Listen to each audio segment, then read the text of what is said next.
How are you? Fine, thank you. നമ്മൾ പുതിയൊരു മാങ്കയാണ് ഇവിടെ എക്സ്പ്ലെയിൻ ചെയ്യാൻ പോകുന്നത്. മാങ്കയുടെ പേരാണ് വാഗാബോണ്ട്.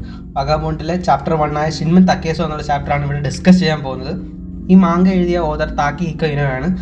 അപ്പോൾ ഈ സ്റ്റോറി സ്റ്റാർട്ട് ചെയ്യുന്നത് സെക്കിഗാര യുദ്ധത്തിന് ശേഷമാണ്. അവിടെ ശവങ്ങൾക്കിടയിൽ നമ്മുടെ നായകൻ കിടപ്പുണ്ട്.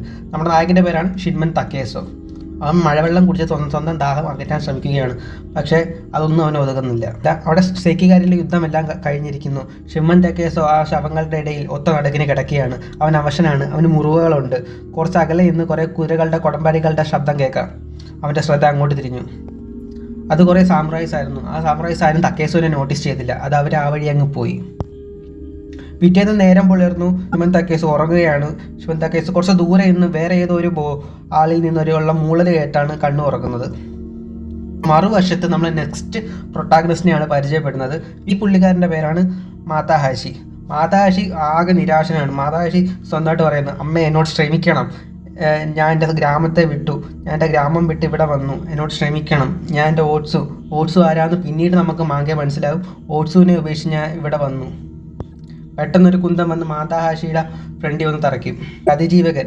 ഈ സൗണ്ട് കേട്ട് മാതാഹാഷിക്ക് തോന്നും തന്നെ ഒരു റെഫ്യൂജി ഹണ്ടർ പിടിച്ചിരിക്കുന്നുവെന്ന്. പക്ഷേ അത് റെഫ്യൂജി ഹണ്ടർ അല്ല, നമ്മുടെ തക്കേസോ ആണ്. തക്കേസോ മാതാഹാഷിനെ വിളിക്കും. മാതാഹാഷി പേടിച്ച് തിരിഞ്ഞു നോക്കുമ്പോഴത്തേക്ക് തക്കേസോ ആണെന്ന് കാണും. ഇവിടെ നമ്മൾ മനസ്സിലാക്കുന്നു തക്കേസോ മാതാഹാഷിയും ബെസ്റ്റ് ഫ്രണ്ട്സ് ആണെന്ന്.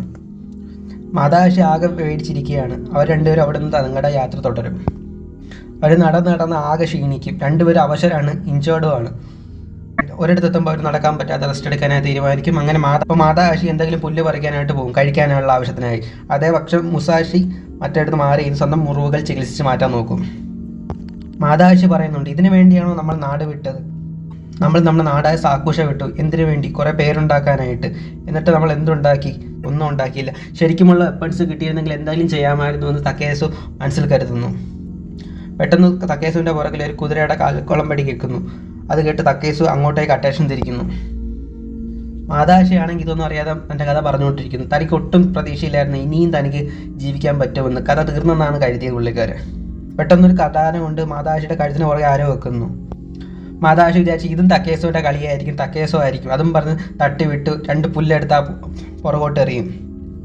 തിരിഞ്ഞു നോക്കുമ്പോഴാണെങ്കിൽ മാതാഹാഷി ആകെ ഞെട്ടും. അതൊരു സാമുറായിയാണ്. തൻ്റെ ഒറ്റ വെട്ടിന് മാതാഹാഷിയെ കൊല്ലാൻ നോക്കും. പക്ഷേ മാതാഹാഷി തെറിച്ച് പുറകോട്ട് വീഴും. പക്ഷേ മാതാഹാഷിൻ്റെ കൈ മുറിവ് പറ്റും.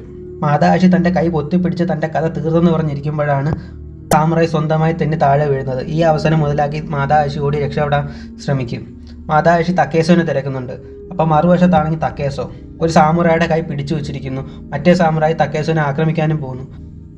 തക്കേസോയുടെ കണ്ണിൽ തിളയ്ക്കുന്ന ചോര കണ്ട് സാമുറായി ആകെ വീർത്തിരിക്കുകയാണ്. തക്കേസോ പറയും, നീ എന്നെ കൊല്ലാൻ നോക്കിയാൽ ഞാൻ നിന്നെയും കൊല്ലും. സാമുറായിക്ക് തക്കേസോയുടെ വില മനസ്സിലാക്കാൻ കഴിയുന്നു. തക്കേസോ തൻ്റെ തല കൊണ്ട് ആ സാമുറായിയുടെ തലയിൽ ഒറ്റയിടി. മറുവശത്ത് മാതാഹാഷി തെന്നിയടിച്ചിട്ട് വീഴുന്നു. മാതാഹാഷിയുടെ അരികിലേക്ക് ആ സാമുറായി ചെന്ന് നീങ്ങുന്നു. നമ്മുടെ തക്കേസോ ആണെങ്കിൽ മറ്റേ സാമുറായിയുടെ മുഖം കൈകൊണ്ട് പിടിച്ച് മരത്തിലോട്ട് ആഞ്ഞടിക്കുന്നു. ഇത് കണ്ടാണെങ്കിൽ അവിടെ മാറി നിന്ന് വേറൊരു സാമുറായി ആകെ വരണ്ടു പോകുന്നു. അയാൾ അവിടെ വിറച്ച് നിൽക്കുന്ന സമയത്ത് മറ്റേ വശത്ത് മാതാഹാഷിനും സാമുറായി കൊല്ലാൻ പോകുന്ന തക്കേസോ ശ്രദ്ധിക്കും. മാതാഹാഷിയുടെ നേരെ കട്ടാനെ വീശുമ്പോഴത്തേക്ക് ഒരു കല്ല് എവിടെ നിന്നോ പറന്നു വന്ന് ആ സാമുറായിയുടെ തലയിലിടിക്കും.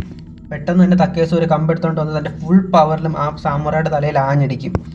ആ അടിയുടെ ബലം കൊണ്ടായിരിക്കാം കമ്പിൻ്റെ പകുതിയും ആ സാമുറായിയുടെ തലയിൽ തന്നെ ഇരുന്നു. എന്നിട്ട് ബാക്കി വന്ന പകുതി എടുത്ത് അയാളുടെ കഴുത്തിൽ കുത്തിക്കയറ്റി. അയാൾ അവിടെ പെടഞ്ഞു വീണു. ഇത് കണ്ട് മാതാഹാഷി ആകെ ഞെട്ടിയിരിക്കുകയാണ്. ഇതെല്ലാം കണ്ട് മറുവശത്ത് തൻ്റെ കാര്യം തീർന്നു, ഇനി അങ്ങോട്ടൊന്നുമില്ല എന്ന് മനസ്സിലാക്കി ഒരാൾ അവിടെ ഇരിപ്പുണ്ട്, 3ാമത്തെ സാമുറായി. ആ സാമുറായിക്ക് തക്കേഷിൻ്റെ കണ്ണിൽ സ്വന്തം മരണം കാണാൻ കഴിയുന്നുണ്ട്. ആ സാമുറായിക്കും തൻ്റെ പങ്കാളികളെ പോലെ അതേ വിധി തന്നെ. ആ സാമുറായിനെയും തക്കേസ് കൊല്ലും. വൈകാതെ അവർ രണ്ടുപേരും അവിടെ നിന്ന് പോകും. മാതാഹാഷി ആകെ അവശനാണ്. താൻ ചാവുമെന്ന് മാതാഹാഷി ഏറെക്കുറെ ഉറപ്പിച്ചു കഴിഞ്ഞു.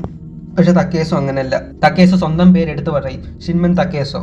മാതാഹാഷിയും തൻ്റെ പേരെടുത്ത് പറഞ്ഞിട്ട് പറയും, ഞാൻ ചാവും. ഇതും പറഞ്ഞ് മാതാഹാഷി അവിടെ തളർന്നു വീഴും. മറുവശത്ത് പുൽത്തകിടികളുടെ ഇടയിലൂടെ ആരോ നടന്നു പോകുന്നുണ്ട്. അതൊരു പെങ്കുച്ചാണ്. തക്കേസോ അങ്ങോട്ട് ചെല്ലുമ്പോഴത്തേക്ക് കുറേ ശവങ്ങൾ കാണാം. ഇത് 2 ദിവസം മുമ്പ് നടന്ന ഏതോ യുദ്ധത്തിൻ്റെ ശവങ്ങളാണ്. തക്കേസോ അതിലൊരു ശവത്തിൻ്റെ അടുത്തേക്ക് ചെല്ലും. അത് കണ്ട് തക്കേസോൻ്റെ ഓടിയാകെ വല്ലാതാവും. തക്കേസോ അയാളുടെ മുഖത്തോട്ട് ഛർദ്ദിച്ചിടും. എന്നിട്ട് തക്കേസോയും അവിടെ തന്നെ മയങ്ങി വീഴും. അപ്പോൾ ആ പെങ്കൊച്ച് തക്കേസിൻ്റെ അടുത്തേക്ക് നടന്നു ചെല്ലും. ഇവനും ഒരു കൊള്ളക്കാരനാണോ എന്ന മട്ടിൽ. ആ പെങ്കൊച്ചിൻ്റെ പേരാണ് ആക്കീമി. ഈ ആക്കീമിയുടെ ജോലി എന്ന് വെച്ചാൽ ചത്തുപോയ സാമുറായികൾ, കൊള്ളക്കാർ അവരുടെ വെപ്പൺസ് എല്ലാം അടിച്ചു മാറ്റി വിറ്റ് ജീവിക്കുക. അതാണ് അക്കീമയുടെ പരിപാടി. സോ ഈ ചാപ്റ്റർ ഇത്രയേ ഉള്ളൂ, ഇവിടെ തീരെയാണ്. 東部の別荘地帯にあり、結婚はしていない。仕事は亀有チェーン店の会社員で、毎日遅くとも夜8時までには帰宅する。タバコは吸わない。